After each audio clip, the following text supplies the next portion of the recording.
AGEX'S Outdoors, and we're out here this morning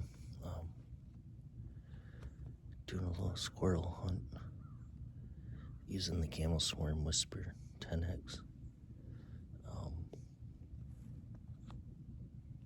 Figured since my compressor's down right now at the moment, I can't use it to air guns up, so gotta go old school for a little bit here. But anyways, I was shooting this Gamo Swarm gun the last couple days now, and I'm like, man, this is bringing back memories, like just like the old days, fun, gotta keep your shots within like 40 yards.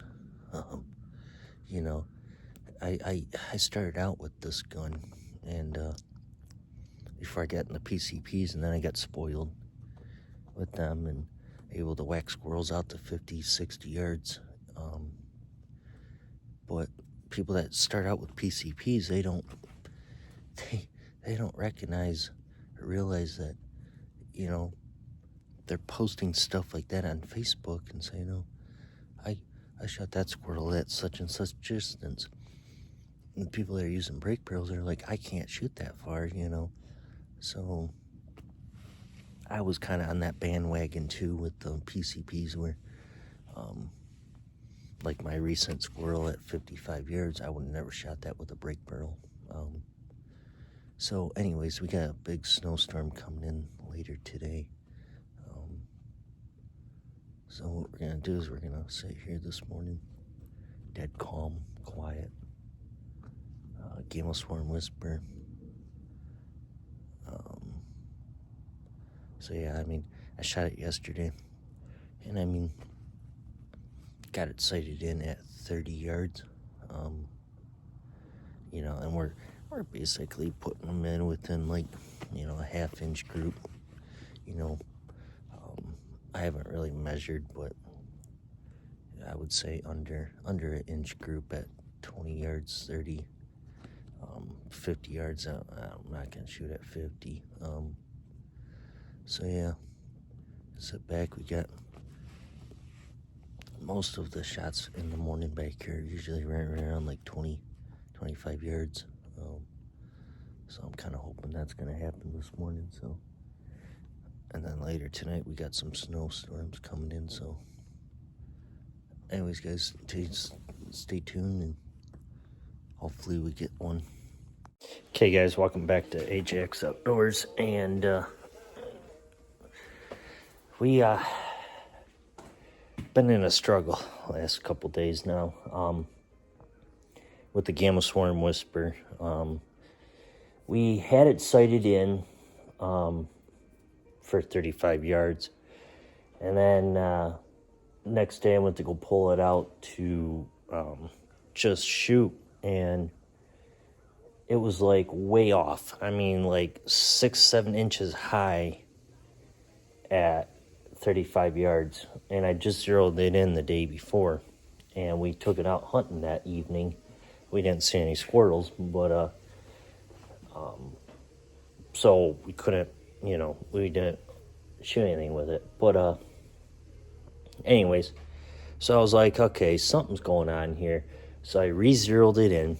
I went on this Airgun Nation forum and started reading some info on the Gamo Swarm scopes that come with the gun. And on there, a lot of people said, just get rid of the scope, no good, buy an upgraded scope, and the problem's fixed. Well, currently at this moment, I don't have a brake barrel option scope to see if this fixes the problem.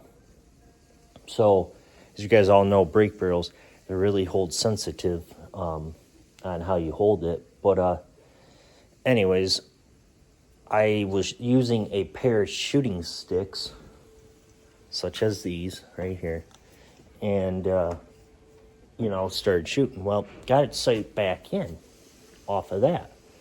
Well, then the next day, we went out squirrel hunting, didn't see anything, and we ended up shooting the gun when we came back up here just to see, and it was off again. And I'm like, okay. there's an issue here. So I ended up, as you guys know, the Gamo guns or any break barrels, there's a lot of vibration that happens in the gun, unlike a PCP, where PCPs basically is shooting like a regular gun. There's no kick like a rimfire. But anyway, so I ended up discovering all the screws on the side of the gun came loose in that process. So that whole entire time I was shooting, sighting it in, stuff like that, I could never get it to shoot good. And I was like, okay, something's going on here. Like, you know, like I was about ready to just give up until I get my part for my compressor in. Anyway, so we were just currently out here again shooting. We got a lot of snow on the ground right now, but it's currently lake effect again. So I was like, screw it. Right now is a good time to shoot again to see what's going on here. And come to find out that the bog pod, I know a lot of you are going to say, don't even do it. AGEX'S, don't even put that gun in that bog pod because it shoots all over. Well, here's the thing. I tested it, and yes, it does shoot all over. But if I put the gun in the bog pod and just basically rest it on it, not clamped all the way in, but basically just resting the gun, I literally, at 25 yards, one ragged hole. And I have proof. I'll go down there and grab the target. I actually did it twice. 2 5-shot groups, and just to confirm it at 25 yards. The other issue is I shot a sparrow the other day, and for some odd reason, it didn't kill it. So I'm pretty much like to the point where I'm not sure if this gun's going to be able to kill a squirrel. If it can't whack a bird out at 20 yards and kill it instant, then I don't think it's going to have enough power to kill a squirrel. So I think what I'm going to do is just hold off for now. I'm going to do some ballistics test with this, and I'm shooting a 15 grain pellet, which shoots really good out of this gun from years past. But anyways, yes, I cleaned the barrel. I did have all of it. So before one of you say, oh, you got to clean that barrel, that's the cause of it. No. Even put lube, silicone lube on the breech area just to keep it lubed up.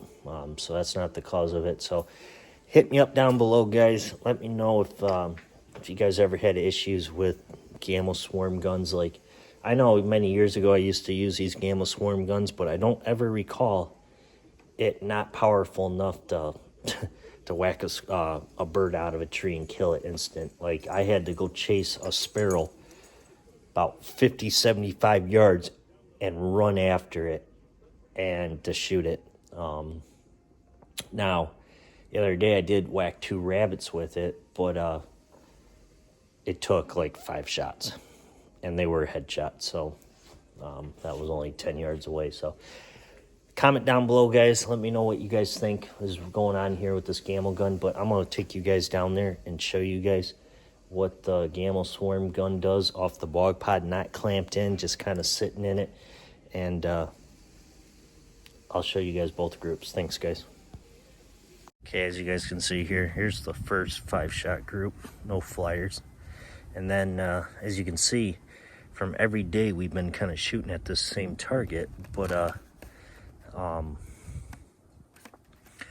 this was the other day, and I was like, okay, what the heck's going on?